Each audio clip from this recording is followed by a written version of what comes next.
자,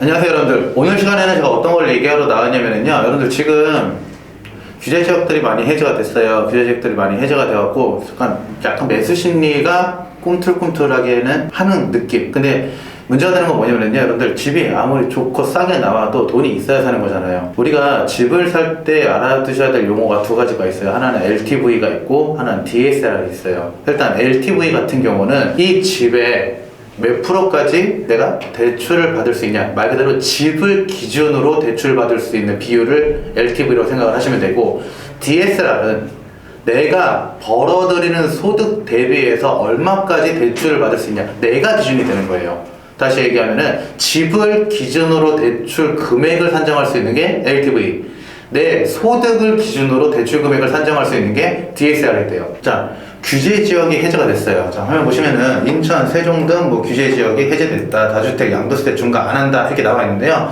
자, 이런 식으로 뭐 소득세, 이런 세금에 관련된 것들 혜택이 좀 나왔죠. 그리고 쭉 내려와 보면은 이번 규제 지역 해제로 대출과 청약, 거래 규제도 대폭 완화됐다. 주택 담보 인정 비율, 즉 LTV 규제는 70%로 완화되고, 다시 얘기해서 내가 10억짜리 집을 산다라고 가정을 하면은 대출은 7억까지는 해줄 수 있어. 예요. 맥시멈 7억까지 해줄 수 있어. 자, 이 집을 담보로 7억을 해줄 수 있어. 근데 너는, 다시 얘기해서 대출을 받는 당사자인 우리가 이거를 갚을 수 있는 능력이 되냐 안 되냐를 또 따져봐야 돼요. 그게 DSR이에요. 자, 다시 정리할게요. LTV는 누가 기준? 뭐가 기준이다? 집값이 기준이고, DSR은 뭐? 내 소득이 기준이 되는 거예요. 내가 한 달에 200 버는데 대출 이자만 190이 나가면은 10만 원 갖고 생활을 해야 되잖아요. 이건 말도 안 되는 거잖아요. 그렇지? 그래서 이런 거 막아버린단 말이야. 근데 이게 문제가 되는 게 뭐냐면요, LTV는 규제 지역이 완화가 되면서 해제가 돼서 좀 올라갔어요. 집 더 대출해줄게. 근데 DSR은 그대로인 거야. 여기서 더 큰 문제가 뭐냐면요, 보통 DSR은 은행은 40%, 전체 대출금, 내 소득 대비 해가지고 비율이 은행은 40%, 보험은 50%예요. 이거 그대로 가고 있어. 근데 뭐가 문제가 되냐, 금리가 계속 올라가고 있죠. 분명히 내가 처음에 대출을 받을 때만 하더라도 나는 DSR이 은행권이 40%에 맞춰서 받을 수 있던 사람인데, 금리가 올라가면 뭐가 높아져요? 이자가 높아지죠. 그럼 이자가 높아지면은 DSR 비율이 올라가 버리게 돼요. 내 소득 대비해서 내가 지금 이자를 40%만 내고 있는데 금리가 올라가니까 내 소득 대비해서 이자가 50%, 60%로 올라가 버리게 되는 상황이 된 거예요. 다시 얘기해서 이게 어떻게 되는 거예요? DSR 규정을 넘어가 버리는 거지. 그렇죠? 기존에 대출 받았던 분들은 내 소득 대비 이자가 점점 늘어나고 있는 추세가 되는 거죠. 왜? DSR은 그대로 가고 있으니까. LTV만 좋아졌으니까. 자, 근데 이것도 여러분들 이미 집 산 사람들이 어떻게든 갚아 나갈 거예요. 뭐 물론 만세 외치고 던지는 분들도 있겠지만, 근데 제가 지금 보고 싶은 건 뭐냐면, 알려드리고 싶은 정보는 뭐냐면은, 지금 집이 없는 무주택자 혹은 갈아타고 싶은 1주택자, 이분들이 집을 바꿀 거 아니야. 상급지로 갈아타던가 내 집을 마련을 할 거 아니야. 근데 첫 집을 마련하시는 분들한테 문제가 뭐냐면요, 내가 얼마를 버는 건 알겠어. 이 집이 얼마짜리인지는 알겠어. 근데 나 이거 대출 가능할까를 계산을 못해. 다시 얘기해서 어떤 집을 사냐가 우선이 아니잖아요. 그렇죠? 내가 어느 정도 여력이 있는지가 우선이잖아. 내 여력을 보고 그 여력에 맞춰서 집을 구해야 되는데, 이거 집 살 때마다 이 집 괜찮은 것 같아 라고 생각 들면은 이 집 갖고 대출 심사 한번 받아보고 안 나와요. 에이. 그럼 또 찾아봐. 또 이 집 갖고 대출 심사 받아보고 안 나와요. 에이. 그래서 여러분들이 먼저 알아야 될 거 뭐냐면요, 내가 대출 얼마까지 나오는지 먼저 알아봐야 돼. 우리 인터넷에 보면은요, 뭐 여러 플랫폼들 있잖아요. 네이버 부동산, 호갱노노, 아실, 엄청 많아요. 근데 거기서 내가 집값으로 정렬해서 찾을 수는 있어. 근데 문제는 내 소득에서 가능한 집을 찾기가 어려운 거야. 왜 그래요? 내가 지금 얼마까지 내가 야외 자금으로 혹은 대출 자금을 끌어올 수 있을지 모르기 때문에 그래요. 그래서 오늘 시간에 제가 뭘 알려드릴 거냐, 여러분들이 DSR을 계산하는 방법을 알려드릴게요. 자, LTV는 지금 서울하고 서울 인근에 있는 하남, 과천, 뭐 성남 일부 이런 식으로 해서 규제 아직 안 풀린데 빼고는 70%까지 나온다 그랬어요. 이거는 단순 계산이잖아. 그치? 집값 곱하기 0.7 하면 대출이 나올 수 있어. 근데 이거보다 더 낮게 나오는 게 뭐야? DSR. DSR을 계산하는 방법을 알려드릴게요. 자, 여러분들 DSR 계산할 때 여러분들이 알아두셔야 될 게 뭐냐면 인터넷에 여러분들 이렇게 부동산 계산기라고 검색을 하면은 여기 이렇게 부동산 계산기.com 이 사이트 괜찮더라고. 이게 있어요. 여기 들어가서 DSR을 계산을 할 수가 있는데 이것도 뭐가 문제가 되냐? 내가 계속 써야 돼. 뭘 써야 돼요? 이 집은 얼마인데 이 집은 얼마니까 나는 지금 얼마니까 얼마까지 되는지 계속 써야 돼요. 꼭 매번 집 찾을 때마다 내가 이 집 괜찮은 것 같아. 찾으면 여기 와서 쓰고 또 찾으면 여기 와서 쓰고 찾으면 또 여기 와서 쓰고 이게 너무 공수가 많이 들어가는 거야. 차라리 내 소득 해서 DSR 얼마까지 나오는지 제가 이거 계산식으로 보여드릴게요. 요거 여러분들 엑셀 함수하고 산수 계산식 요거 딱 두 개만 알면 되거든요. 그래서 함수 하나만 쓸 줄 알면 이거 계산 가능하니까 한번 보세요. 자, DSR 대출 계산기 들어가서 여기에 연소득, 그 다음에 뭐 주담대냐 아니면은 뭐 신용대출이냐 나눠지죠. 그리고 추가해서 넣을 수가 있어요. 근데 여기서 우리가 이거 넣기 전에 먼저 확인하면 좋은 게 요 밑에 보면은 주택담보대출 이외의 기타 대출에서 보통 주택담보대출은 집 살 때 대출 걸죠. 그 전에 여러분들 갖고 있는 것들 뭐가 있어요? 신용대출 걸고 있죠. 이것 때문에 사람들이 계산을 못하는 거예요.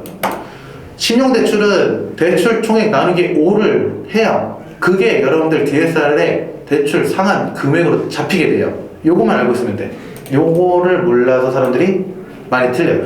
이런 것들은 그때그때 예외적인 거고 보통 내가 집을 사겠다라고 하면 아직 집 사기 전에니까 주택담보대출 없잖아. 그럼 뭐만 있어? 신용대출만 갖고 있겠지. 그거 볼게요. 자, 신용대출은 대출 총액 나누기 5년 들어간다라고 되어 있죠. 자, 그러면 이제 계산 한번 해볼게요. 자, 내가 만약에 제일 먼저 들어갈 거 연소득. 연소득이 있어. 무조건 연소득을 대비해서 DSR 비율이 나오는 거니까. 만약에 제가 연소득이 5천만 원이야. 자, 연소득 5천만 원. 자, 이거는 케이스 바이 케이스니까 사람들마다 다를 수 있죠. 자, 일단 첫 번째 단계 신용대출이 있다라고 가정을 할게요. 신용대출, 대출 원금 있을 거 아니야, 그쵸? 대출 원금이 있을 거고 대출 이자가 있을 거예요. 대출 이율이라고 할게요. 자, 볼게요, 여러분들. 여기서 제가 지금 신용대출 금리 잡으면은 신용대출 금리 지금 몇 프로? 마이너스 한도 대출에서 4.4%, 4.91% 나와 있죠?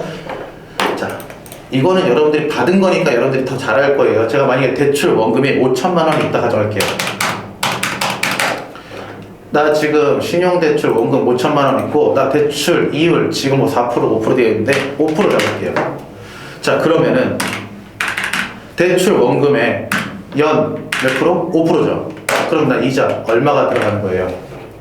나는 갚아야 될 이자가 연 250만 원이 연 이자가 되는 거죠. 근데 거기에다가 아까 뭐가 있었어요? 신용대출은 대출 총액 나누기 5년 한 금액 5천만 원이면 나누기 5를 한 금액이 DSR에 적용되는 상환금으로 잡힌다 이 얘기예요. 상환 비율에 신용대출은 이렇게 잡히는 거야. 1250만 원이 잡히는 거야. 자, 거기에 내가 지금 집을 찾아볼 거란 말이에요. 집을 찾아볼 거니까 집에 원금이 있을 거 아니에요. 집 가치가 10억이야. 근데 이 집에 뭐 LTV가 70%까지 나오는 돈이야. 7억이야. 뭐 이런 식으로. 자, 그러면 제가 만약에 집에 담보대출 필요한 금액 나는 집 담보대출로 필요한 금액이 예를 들어서 3억 정도 한다 라고 가정을 할게요. 그 다음에 이거 내가 지금 이율은 담보대출 이율은 요즘 담보대출 이율도 한 5% 잡히더라고요.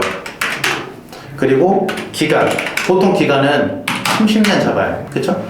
그리고 보통 다 원리금 균등 상환 원금하고 이자하고 같이 3년 동안 쭉 갚아 나가겠다 이렇게 잡는단 말이야. 그러면 자 요거 계산할 때 필요한 함수 자 보세요. 엑셀에서 PMT라는 함수를 쓸 거예요. 딱 이 함수 하나만 기억하세요. PMT라는 함수 쓰면은 가로 안에 레이트, 이율, 앰퍼, 기간, PV, 현재 가치 딱 3개 나오죠. 레이트 몇이에요?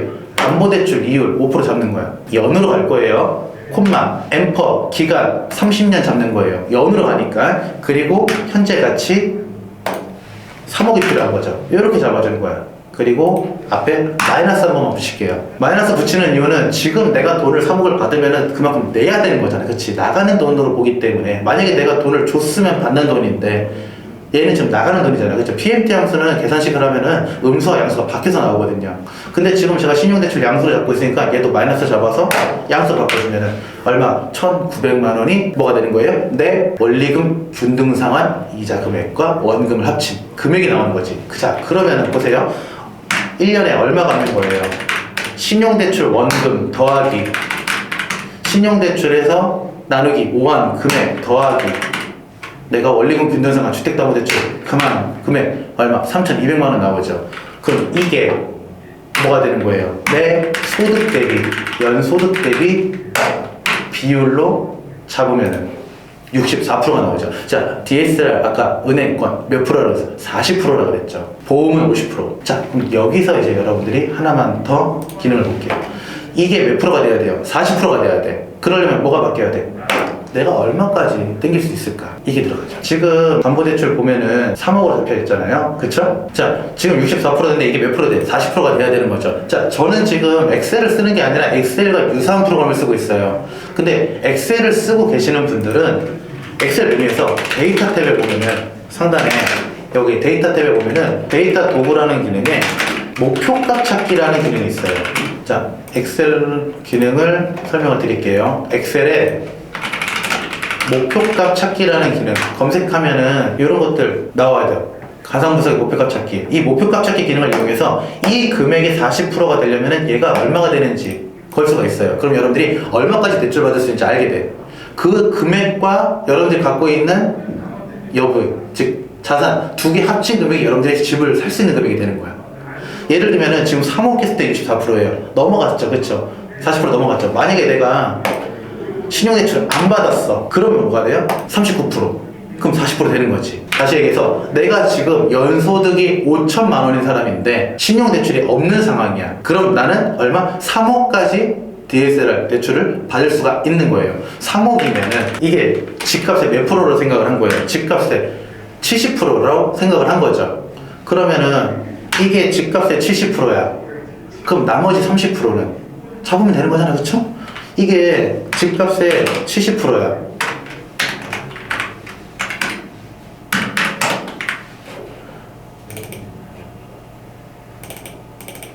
이게 집값의 70%야. 그럼 나머지 30%는 잡으면 되는 거잖아요. 내가 나머지 30%를 계산을 하면 대충 얼마 정도 나오겠어요? 한 1, 2억 정도 더 나올 거 아니야. 그럼 내가 1, 2억 정도 있으면 한 5억짜리 집 정도는 가능한 거죠. 그쵸? 봐봐. 5억에 0.7 하면은 3억 5천 이 정도 나오는 거잖아요. 조금 넘어갔죠? 그럼 이거 좀 줄일게요. 이게 원래 목표값 찾기라는 기능이 있으면 좀 더 쉬운데 그게 없어서 한 4억 정도 되는 집을 건들 수 있는 거지. 4억 5천, 4억 3천 조금 더 내릴게요. 그쵸? 다시 나 연봉 5천이야. 그러면은 나 대출 3억까지 나와. 3억 가지고는 얼마? 4억 3천짜리 집을 찾을 수 있어. 그러면 4억 3천짜리 집에서 3억 주택담보대출 끌고 올 수가 있는 거고, 그럼 나머지 금액인 1억 3천만 내 자본금으로 있으면은 집을 구매할 수가 있다. 여기 계산이 되는 거죠. 이게 만약에 좀 내려가면은, 이게 좀 만약에 내려가면은 4천만 원. 이게 또 40%가 넘어가잖아요. 그쵸? 근데 49%면은 보험권에서 또 가능한 거죠. 그쵸?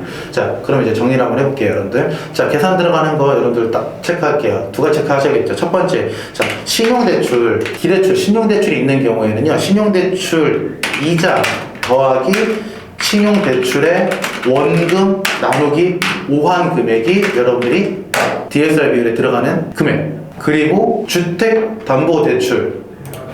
이때 사용되는 함수는 PMT라는 함수를 사용할 건데, 이 PMT라는 함수는 뭐가 들어간다? 이자, 기간, 그 다음에 대출 원금이라고 생각하시면 돼요. 연이자, 그 다음에 보통 기간은 30년 잡으니까 기간 30, 그 다음에 대출 원금. 여러분들이 목표로 하는 집의 70%.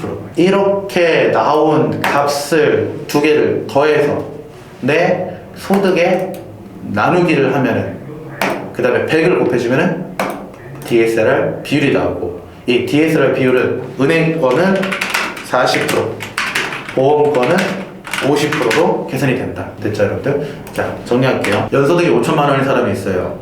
이 사람은 신용대출을 받지 않은 상태예요. 이 사람은 한 4억 3천만 원 정도 되는 집을 LTV 70% 받아서 3억 대출을 받을 수가 있게 되는 거죠. 근데 만약에 뭐 담보대출 이율이 올라가게 되면은 이것도 좀 바뀔 수가 있는 거니까. 엑셀로 한번 계산식을 만들어두면 좋은 게 내가 그냥 인터넷에서 그때그때 주택담보대출, 금리 이런 식으로 써가지고 그때그때 적용을 할 수가 있어요. 6% 나오면 여기다 그냥 6이라고 쓰면 비율 나오고 44% 나오면은 아까 말씀드렸던 거 목표값 찾기에서 이게 40이 되려면은 얘는 몇이 될지 이렇게 또 역으로 계산하면 되는 거죠. 아시겠죠? 자, 요것만 기억을 해두시면은 이제 여러분들 뭐 하시면 돼요? 직방이든 다방이든 호갱노노든 아실이든 네이버 부동산이든 내 금액 먼저 계산하고 집을 찾아보시라 이 얘기예요.